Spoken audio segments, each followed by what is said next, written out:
In this video, we're going to start to look at organic chemistry.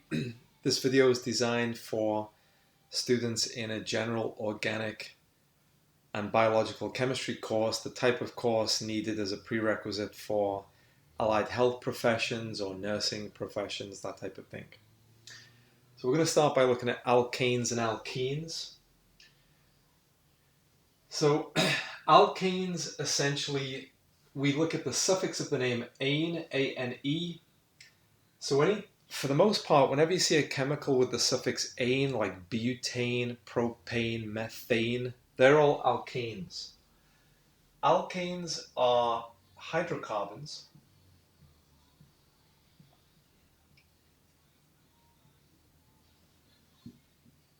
containing only single covalent bonds.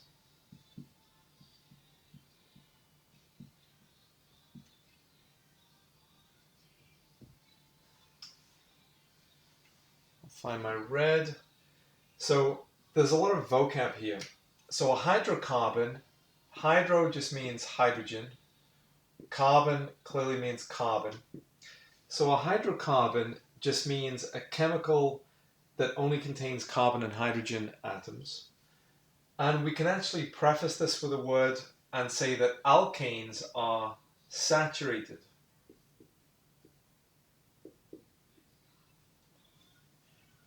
So an alkane specifically is a saturated hydrocarbon. And by saturated, what I mean when I say saturated, I mean maximum number of hydrogen atoms.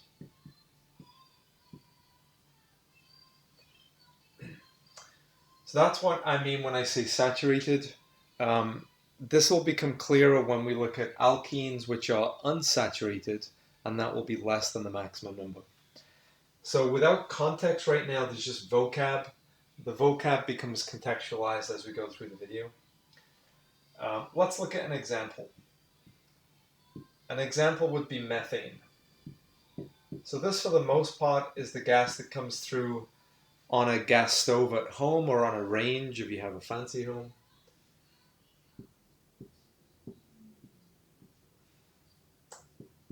So this is just the Lewis structure of methane. This is not really what methane looks like. This is just the Lewis structure of methane.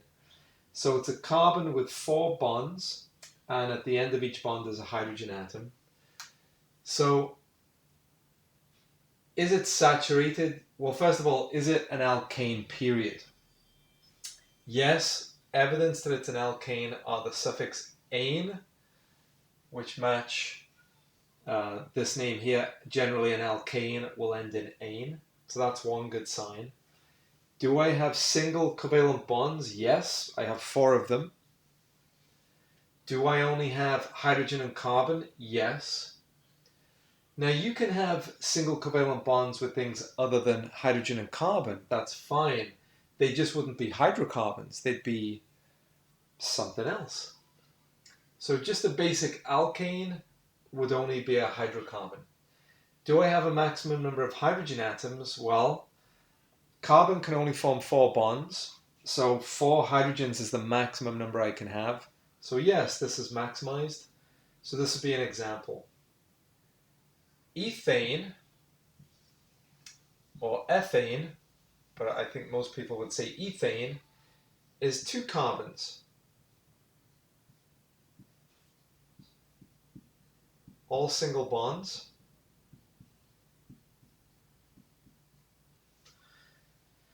So each carbon now, instead of having 4 hydrogens, it only has 3. Well, that's because we've sacrificed another bond to hydrogen by bonding to another carbon. So there's no way I could add more hydrogen, because to do so would be to add a 5th bond to hydrogen and a 5th bond to carbon, and it's not possible for a carbon atom to have 5 bonds.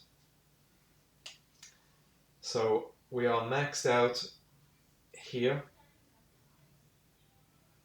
Let's look at one more example, at least in this board, and then we'll look at the general feature that alkanes have. Let's look at propane.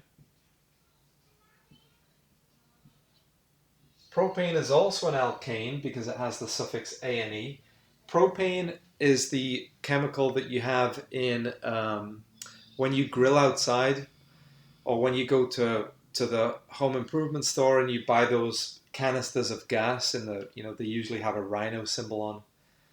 That's propane. So that would be 3 carbons. And then single bonds to hydrogen.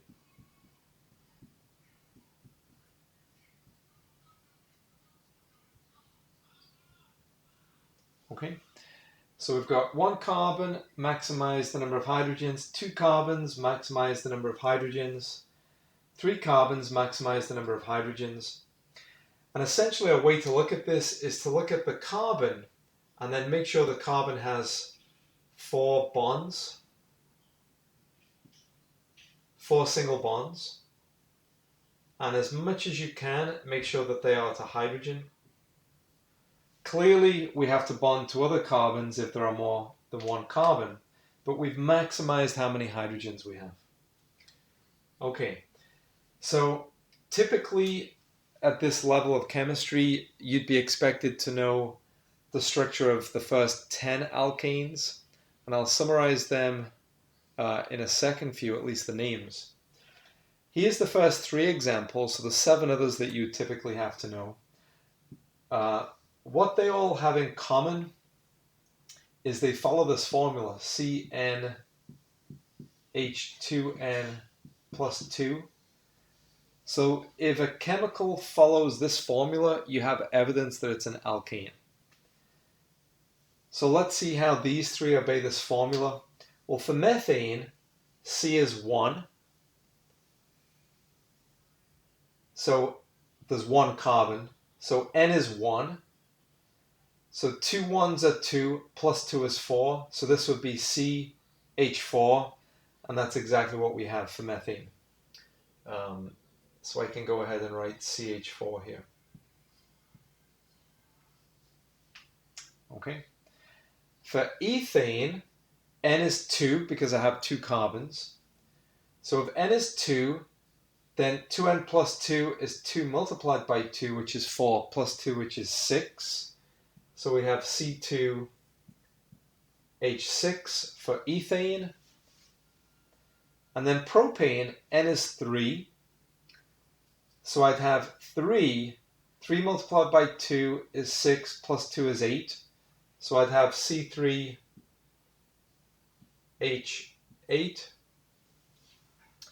And you can clearly see that these chemicals obey this formula.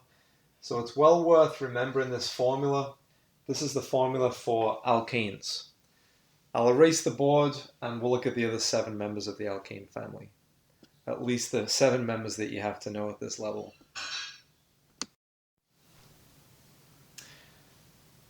Okay, so this board summarizes the 10 alkanes that typically I or any other instructor would expect you to know heading into an assessment at this GOB level.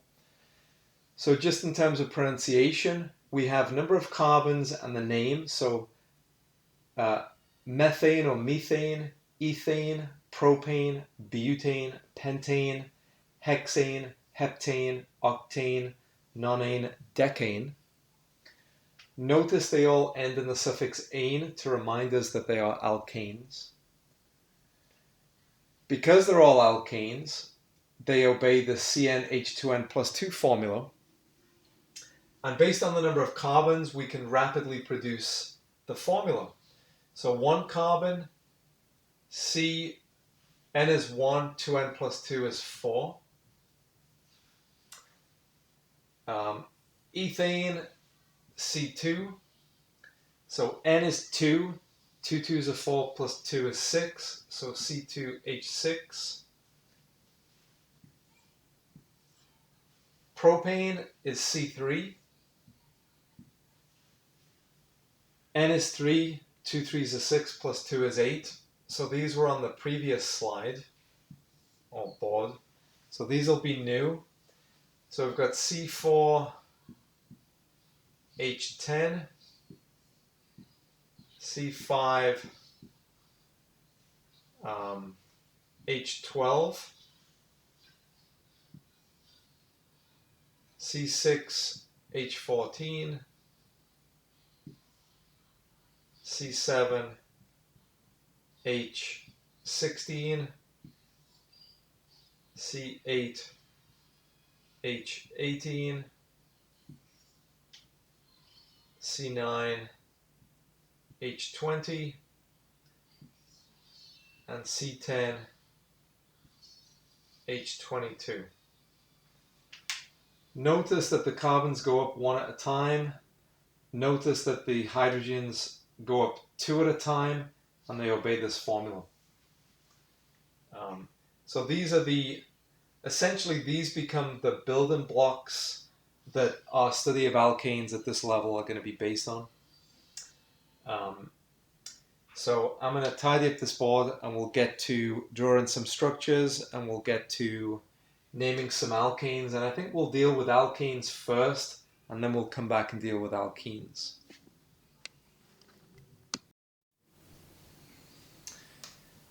We should talk about the structural representation of alkanes. I like my students to have 4 different ways to draw alkanes, and this is quite common. The names of these different types of these column headings can vary slightly, but these are very, very commonly used name headings. So the full structure, the condensed structure, the molecular geometry, and then the skeletal structure. And it's always good if you can go back and forth between them. So given access to the row in any one of these, you'd be well advised to be able to traverse left and right. So let's say I'm going to look at propane initially. So the full structure for propane, I'm going to write my 3 carbons, all single bonds. So I'm showing you everything. I'm showing you everything fully in a Lewis type way. So that would be my full structure for propane.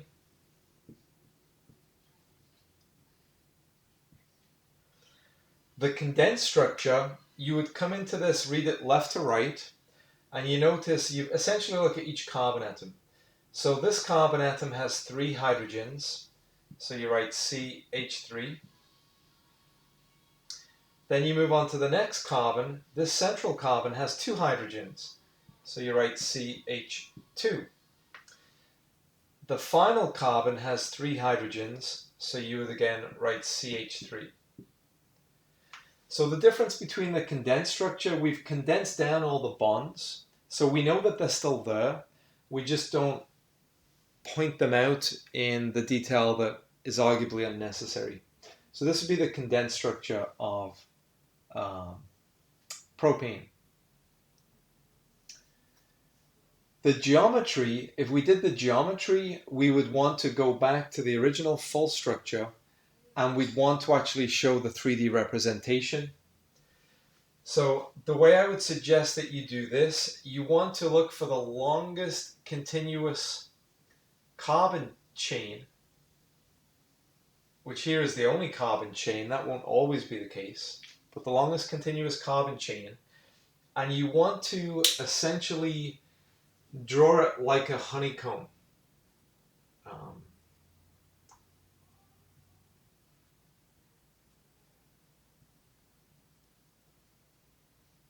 So if you recall from your childhood, or maybe you're a beekeeper, what a honeycomb looks like. A honeycomb is based on a hexagon motif. And this will be something that we'll need in the organic chemistry part of this course. So I'm just going to draw a few hexagons here in my honeycomb. Maybe a couple more.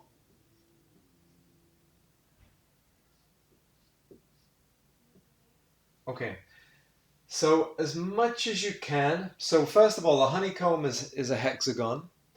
And obviously around any point, there are 3 angles, and each angle is 120 degrees. Now, the real geometry of propane, there are no 120 degree bond angles. All chemists know that. Where did the honeycomb come from? Probably an historical convention, but this is just the way that this is the way that people do it. So we've got 3 carbons. So if you look at our honeycomb, I could put a carbon here, here, and here to make like a V shape, an upside down V shape. Or I could put here, here, and here to make a real V shape. I could have a side shape here. So essentially, every point here could be a carbon. So long as you have your 3 carbons anywhere where these dots would allow, connected obviously because they're connected here, then you are obeying the convention.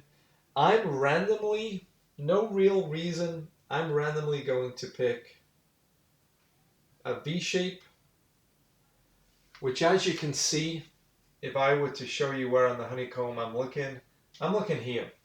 So I've got a dot, a point here, a point down below, and a point up here. So I'm perfectly allowed to follow that honeycomb shape here. Notice on either terminal carbon I've got a hydrogen. So I would keep going.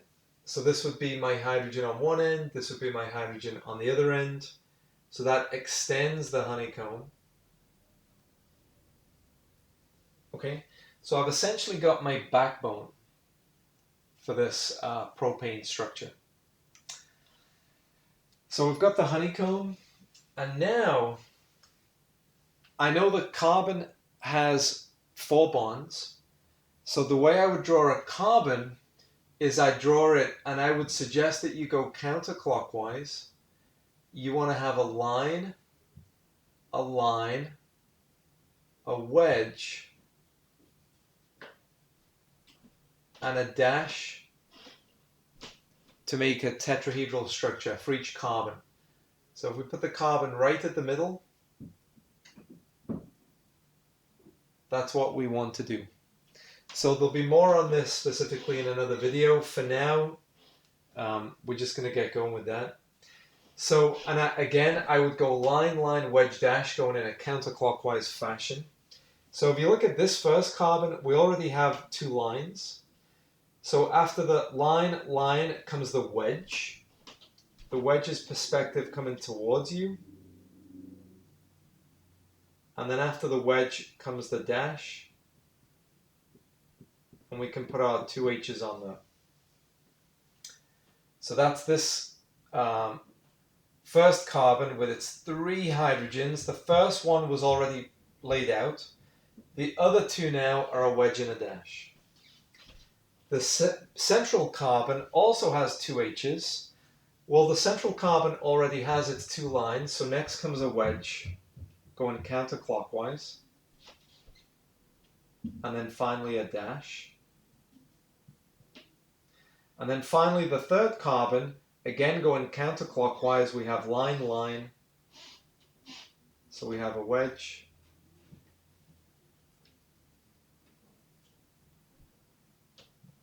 And a dash. The dash is supposed to be going away from you. The wedge is coming towards you. The line is in the plane of the board.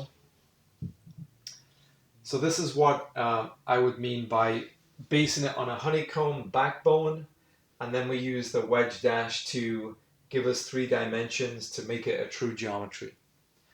Much more about this in a subsequent video. The skeletal structure is how it's the most efficient of all of these representations. It's definitely the way a professional chemist, that would be the professional chemist's go-to way to represent this structure.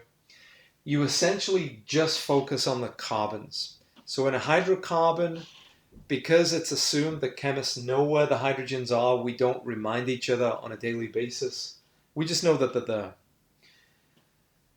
So we just look at the carbons, and by definition, a carbon is a dot, and a bond between carbons is a line. So it doesn't matter so long, it's good form to stick to this honeycomb, but I'm going to be faithful to my original geometry here. So I've gone for this V motif. So every carbon is a dot, and I want to connect those dots. So that would be the skeletal structure. So essentially, all of these structures contain exactly the same information to a chemist. Clearly, that one is more efficient, and it's no surprise that the skeletal structure is a way a professional chemist would communicate any of these. But as chemistry students, we have to appreciate what is hidden in the structure. All of this information is hidden within the structure. So you would have to know that. So that was propane. Let's look at butane. Butane has an extra carbon. So it takes several seconds to draw the full structure, and that's why essentially chemists would pick another. This is essentially the inefficiency of the full structure is why chemists invented other ways to draw these things. So that will be the full structure of butane. If we look at the condensed structure now, we're going to read left to right. The first carbon has 3 hydrogens, so we write CH3. Then I have carbon with 2 hydrogens, CH2. Another carbon with 2 hydrogens, CH2. And then finally a carbon with 3 hydrogens, CH3. So there's my structure of butane. If I now wanted to look for the longest continuous carbon chain, it's the only continuous carbon chain, I would want to, again, obey this honeycomb as much as I could. So I'm going to pick this one just for argument's sake, although you can pick anything on that honeycomb. It makes sense to do it horizontally. You could do it vertically, but that might be a waste of paper, but that would be the only reason to do it horizontally. So here I've got 1, 2, 3 points. They would be my 4 carbons. And then I've got my hydrogen here and here. Okay. So I'm going to go up, down, up. So carbon, up, down, up. So I've picked 1, 2, 3, 4, these 4 points. Then I've got my hydrogen on the end here and my hydrogen on the end here. So I've essentially got everything in red here, just like I did previously. Got my 4 carbons, my 2 terminal hydrogens, and now I'm going to follow this counterclockwise rotation, line, line, wedge, dash. Line, line, wedge, dash. Line, line, wedge, dash. Line, line, wedge, dash.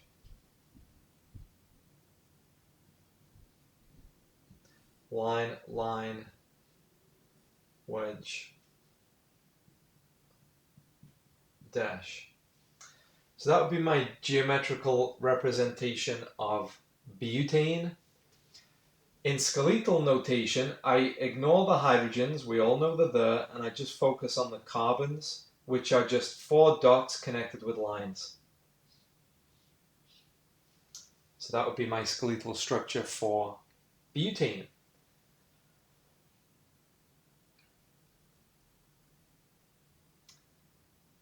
Let's go backwards. I think we can just about fit pentane on the board, and then we'll probably be out of space.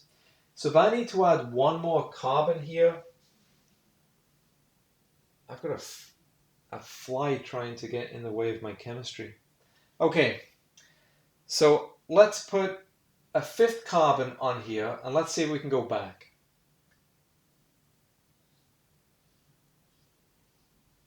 So I've got, remember, in skeletal form, each dot is a carbon, and each line is a line connecting 2 dots.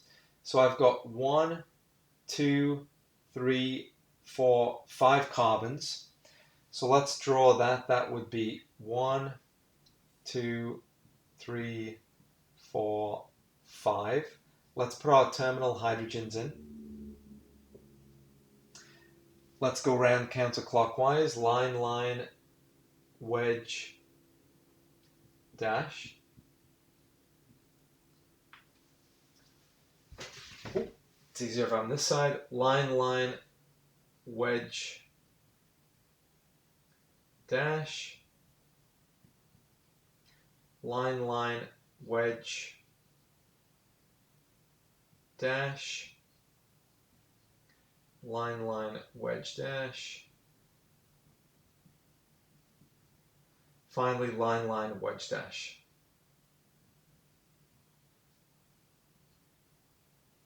Okay. I can read it left to right. I've got CH3. I've got 1, 2, 3 CH2s. So CH2, CH2, CH2. And then finally a CH3. And here for my full structure, I've just got 5 carbons. Each carbon is saturated, so I have maximum number of hydrogens. And I essentially write this without the kinks and the wedges and dashes, right?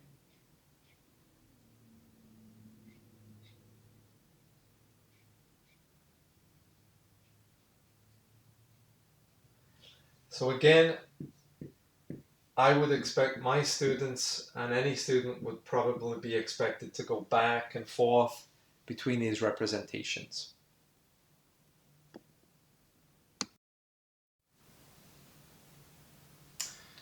Let's turn now to alkane nomenclature. Nomenclature just means naming, so essentially we're going to learn to name these alkanes. Personally, I don't see a lot of value in naming chemicals per se. However, in a GOB course, it does have value because without naming the chemicals, you would be pointing and grunting. So we're going to follow the IUPAC convention. IUPAC is an acronym, IUPAC. It's the International Union of Pure and Applied Chemistry. Essentially, it formalizes and normalizes the names of chemicals because historically, like in any language, names were made popular by very influential chemists. So influential chemists from this cohort would name chemicals in a certain way. Influential chemists from this cohort would name them in a certain way.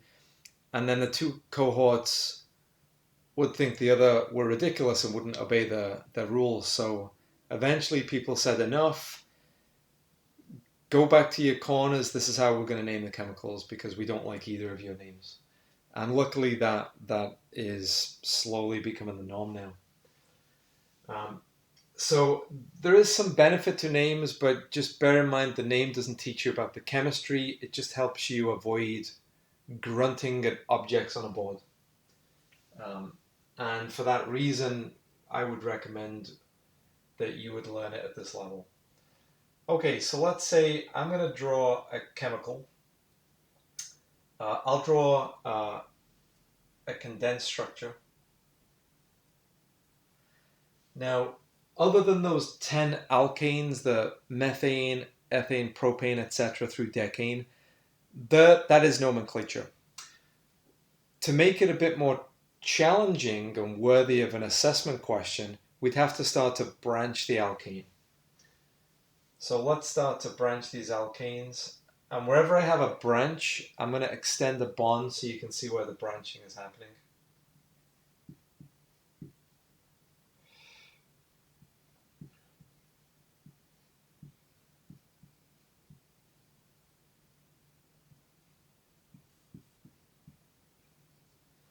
So for example, here I had an alkane and it branched at this carbon here. Okay, so this is a condensed structure for this branched alkane. and we're going to name it. So one of the things we want to see is that first of all, it still obeys CnH2n plus 2. Even when it branches, it doesn't matter. So how many carbons are there? There's 1, 2, 3, 4, 5 carbons. So it's C5. If N is 5, then 2 5s are 10 plus 2 is 12. So this is the formula. That's the condensed structure, but this is the formula. It just lists the things. So this is how many carbons you have, this is how many hydrogens, but it doesn't tell you where they are. The structure tells you where they are. So we've got 3, 4, 5, 6, 7, 8, 9, 10, 11, 12 hydrogens. So we can still apply the formula to the branched alkane, and that's what you would call this. Generally, you'd call it a branched alkane. Let's look at how we can come up with the name. So my recommendation is you want to ignore the hydrogen and just extend the carbons in an almost full-like structure. So you want the longest continuous chain of carbons, which might include the branch, but it couldn't go into the branch and then back up again. So right now we would have 1, 2, 3, 4 in this chain if we included that. Or if we just went right across, we'd have 1, 2, 3, 4. So whether we go across or go down, either way we still have 4. So let's just make life easy for ourselves and go across. So you find the longest continuous chain, and I call this the branch. At least that's what I call it in my classes. And then I would have a bud. So I call these buds. So just like a branch on a tree, you have a long branch and then you have something budding off of it. So now I'm just going to write the carbons in the branch. So I've got 1, 2, 3, 4 carbons in my branch. And I'm going to connect them with a line. So they're the 4 carbons in my branch. And I'm going to number them, and at this stage it doesn't matter whether you number them left to right or right to left. So just arbitrarily for now, I'm going to number them going that way. 1, 2, 3, 4. The other way I could have numbered them would be this way, obviously. 1, 2, 3, 4. They're the only 2 ways I could have numbered them. So let's say, I actually won't specify which on second thought. So let's say we just need, now rather than say that carbon, I can say carbon 1 or carbon 4 at this stage. So if I were to use the top numbering, the top way of numbering, this carbon with the branch that has the bud on it, so it's the branch, but it branches to give a bud. So that's an unfortunate use of the word branch. But anyway, the bud branches off the branch on this carbon, which I could say carbon 3 or carbon 2. So let's go ahead and have this coming down. So that was carbon 2. So I've got this carbon coming down here. So I've got my branch and my bud. And that's all I need to name now. So again, I've got my branch, I've got my bud, and I just got rid of all these hydrogens that were busy in my diagram. We're going to construct the name backwards, but when it's read, it will be read forwards. So you want to name the branch first.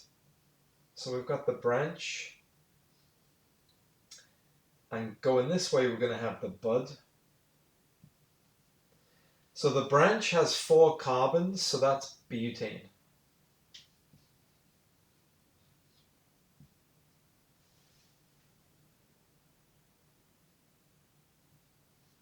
The branch has 4 carbons, so that's butane. And then we have a bud that's got 1 carbon. Well, that's not methane or methane, because methane doesn't have a bond to carbon. So it's a methyl. So we get rid of ane and we replace it with YL. So we've got a methyl bud.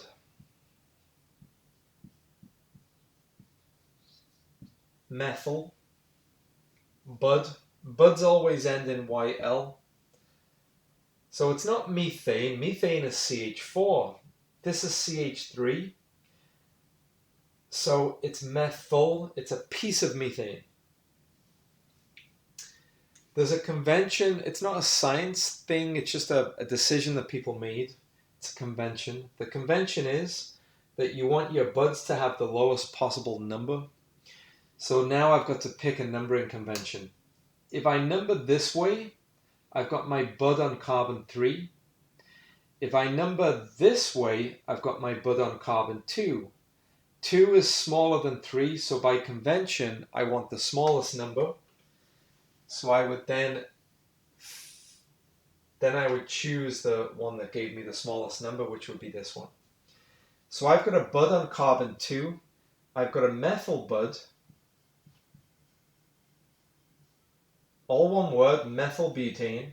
And I have to tell people where the bud is. -2. So the bud is on carbon 2. What is the bud? It's a methyl bud, and it's on a butane branch. So again, the name is 2-methyl-butane. Importantly, you separate numbers and words with hyphens, and the bud and the branch don't have any gap or hyphen or anything between them. So this chemical is 2-methyl-butane, and that's all one word. Okay, I'll clear this board up. We'll do a couple more examples. Actually, before I do clear the board up, let's see the skeletal structure, which we can do pretty straightforward here. Let's follow our honeycomb for our backbone, and then we can drop that branch down. So this would be the skeletal structure. I can always, instead of going up, down, up, I could go down, up, down. So either one of these is fine. Just pick one. So now I'll clean the board and we'll look at a couple more examples.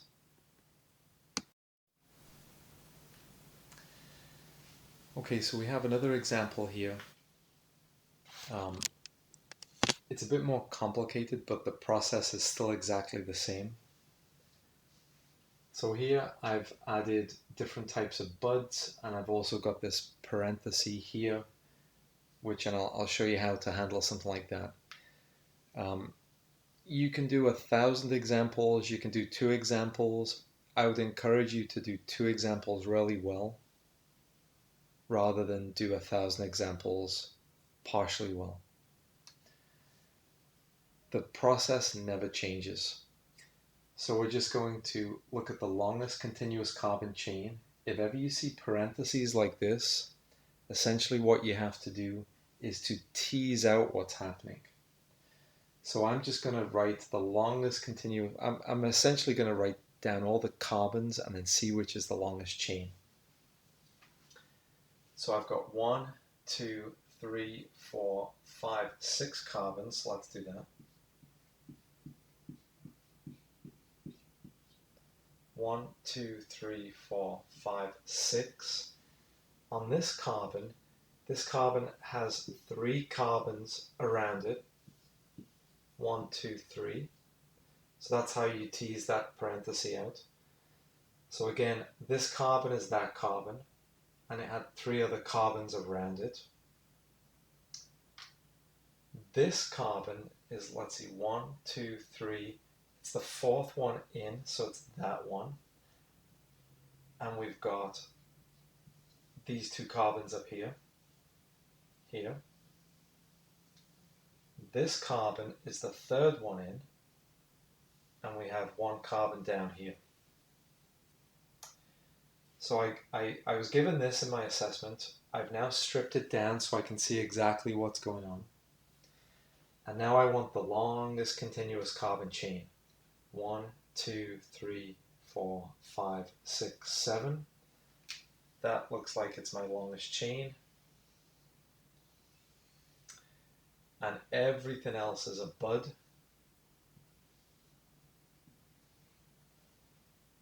Everything else is a bud. By convention, I want my buds to have the smallest possible number.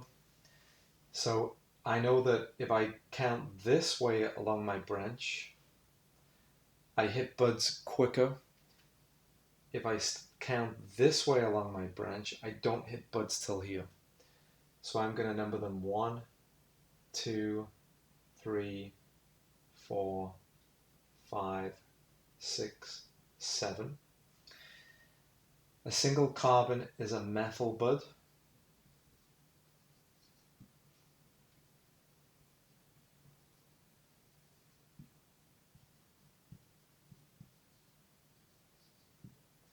Two carbons, well, a two-carbon alkane would be ethane.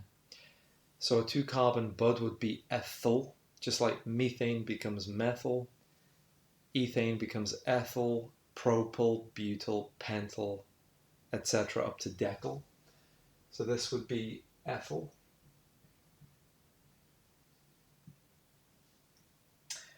So now when I add the buds, I'm going to alphabetize them. So when you read left to right, I want to see the E before the M, but remember I construct them in reverse, so I construct the M before the E.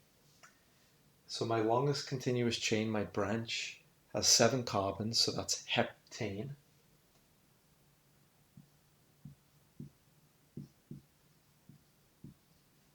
So that's my longest continuous branch, heptane. It's going to be alphabetized when it's red, so I reverse alphabetize the buds. So I've got methyl, all one word, methyl heptane. But how many methyls do I have? I have 1, 2, 3. I've got 3 methyls, so I put trimethyl, all one word, trimethyl heptane. So again, trimethylheptane, it's important, it has to all be one word. And I have to tell you where those 3 methyls are. If I've put tri, I have to tell you where they are. They're on carbon 2, on carbon 2 again, and on carbon 5. So it's going to be 2, 2, 5. So there's 3 of them, so I need 3 numbers, 2, 2, 5. But then I also have ethyl, and ethyl is on carbon 4. So ethyl,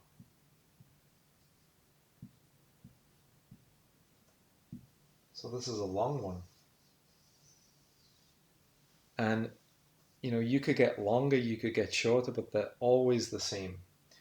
Construct them in reverse, read them forward. So this chemical is 4-ethyl-2,2,5-trimethylheptane. And it's important that you can go back and forth between the name and the structure.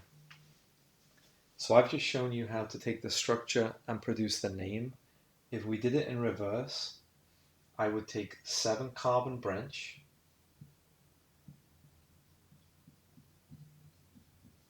I would just number them any which way because we haven't put anything on them yet.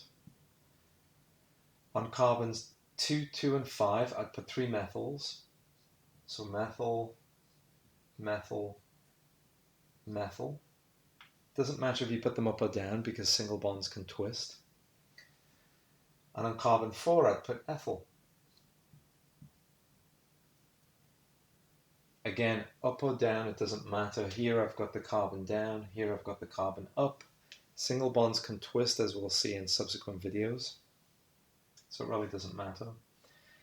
Either way, you could go immediately to the structure and immediately, importantly, to the skeletal structure. So let's look at the skeletal structure for this. I've got 7 carbons, so I'm going to start my honeycomb up or down. To begin, it doesn't matter. So 1, 2 carbons, 3, 4, 5, 6, 7. 7 carbons. Let's come this way. On carbon 2, I have 2 carbons. Now clearly I've broken my honeycomb because honeycomb only has 3 lines around the point. But here, if you happen to have 4 lines around your carbon, there's nothing you can do. The honeycomb is a rule to live by, not to die by. We had to break it here, we had no choice. On carbon 4, which is this carbon, we have an ethyl bud. So here, the addition of 2 carbons, I'm trying to preserve the honeycomb as much as I can. And then on carbon 5, I have another bond. So this would be the skeletal structure of 4-ethyl-2,2,5-trimethylheptane. And I think what I'll do, although I've introduced alkane nomenclature here, I think I'll make a separate video where we'll just go back and forth between examples of skeletal and name, and then back from name to skeletal. This video was just to introduce the idea of them. And with hindsight, I guess we haven't quite looked at alkenes yet. I guess you don't know till you start talking how long these things take to introduce to an audience that's never seen any of them before.